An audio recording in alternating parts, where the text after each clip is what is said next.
정상회담의 성공은 여야 협력에 달려 있습니다. 4월 남북 정상회담, 5월 북미 정상회담 개최로 한반도 평화의 봄이 시작이 되었습니다. 문재인 대통령은 끈질긴 인내와 일관된 의지 끝에 보수 정권 10년 동안 꽁꽁 얼어붙던 남북관계의 빙벽을 뚫고 평화의 봄을 열었습니다. 평창올림픽을 타고 기적처럼 찾아온 기회에 전 국민이 한호했고 주요 외신들이 중대한 반전으로 모사할 만큼 큰 발걸음이었습니다.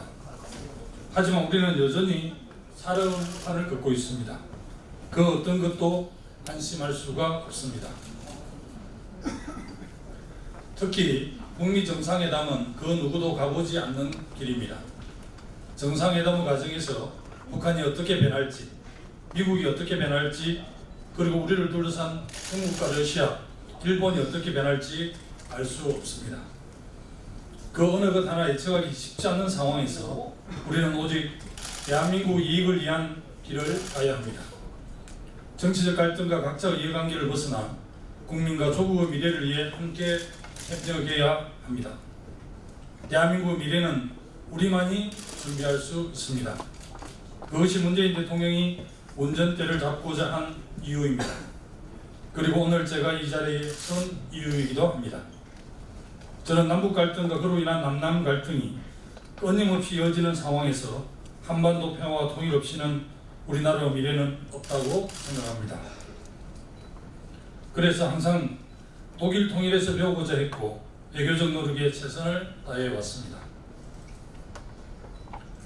2013년 1년의 유학을 통해 독일 통일에 대해 공부하고 연구했고 평화의 씨앗이 싹트던 평창올림픽 개막 직전 다시 한번 독일을 방문해 통일 당시의 총리들을 만나 조언을 들었습니다. 그리고 한반도 평화를 위한 역할과 협력을 요청하고 왔습니다. 결국 결론은 여야 협력입니다. 한반도 평화는 이번 정상회담이 분수령이고 여야가 똘똘 뭉쳐 한반도 평화를 위한 우리의 강한 의지를 국제사회에 보여주는 것만이 정상회담을 성공시킬 수 있다는 뜻입니다. 이에 42명 국회의원의 뜻을 함께 모아 결의안을 발의하며 엄중하게 다음과 같이 요청합니다. 첫째, 남북 정상회담과 북미 정상회담의 성공적 개최를 위해 정치적 공방과 비난을 자제하고 국회 차원의 협력과 외교적 노력을 다할 것을 요청합니다. 보수 여당의 철진한 색깔론과 비난은 단호히 반대하지만 걱정은 받아들일 수 있습니다. 걱정되는 부분을 해소하기 위해 함께 머리를 맞대고 각자가 가진 국제사회의 네트워크를 총동원해 협력해 나간다면 우리는 새로운 역사를 쓸 수 있을 것입니다. 둘째, 북한은 정상회담의 과정에서 약속한 대로 군사적 도발을 포함한 일체의 긴장 유발 행위를 중단하고 비핵화와 평화를 위한 길에 적극 협력할 것을 촉구합니다. 정상회담은 오직 한반도 평화와 남북의 공동 번영을 위한 정상회담이어야 합니다.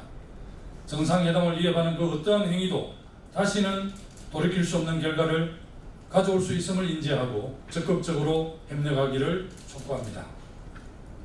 셋째, 굳건한 한미동맹의 틀 아래 한미 양국의 더욱 긴밀한 공조만이 정상회담의 성공을 담보한다는 사실을 인지하여 양국 정부가 각고의 노력을 다해줄 것을 촉구합니다.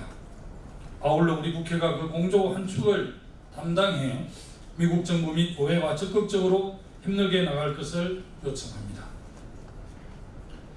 정상회담의 중요성을 말하면서 굳건한 한미동맹을 강조하면서 정부에만 그 책임을 떠넘기는 것은 국회의 직무유기입니다. 우리 국회는 대통령과 정부 노력에 적극적으로 발맞춰 미국 협력을 이끌어내는데 그 역할과 책임을 다해야 할 것입니다.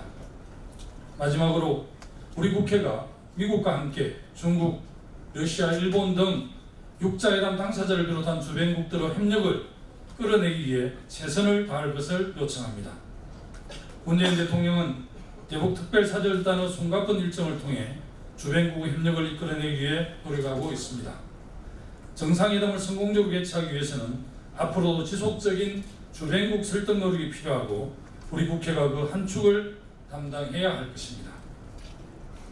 우리는 독일의 통일을 누려낸 빌리 브란트의 동방정책, 접근을 통한 변화가 어떻게 성공했는지 기억해야 합니다. 돈으로 자유를 사자는 것이냐는 비난에도 보수 정당인 기민당이 빌리 브란트의 동방정책을 승계해 더 많이 동독에 투자했던 사실을 기억해야 합니다. 우방이 미국의 신뢰를 철저하게 확보하면서도 소련을 설득하기를 멈추지 않은 입체외교의 총력전을 펼쳤음을 배워야 합니다.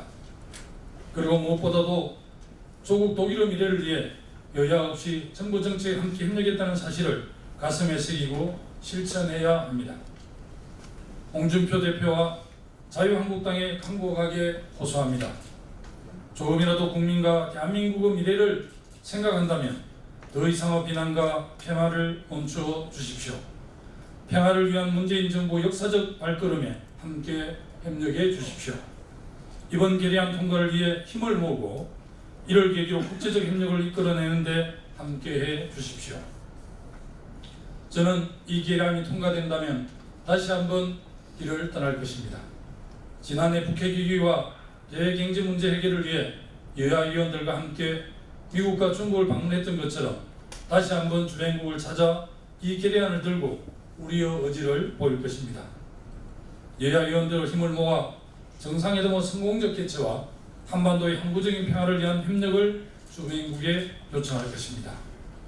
한반도 평화는 오직 여야 협력을 시작으로 우리나라 전체가 함께 힘을 모을 때만 가능하다는 것을 다시 한번 강조드리며 기자회견을 마칩니다. 감사합니다.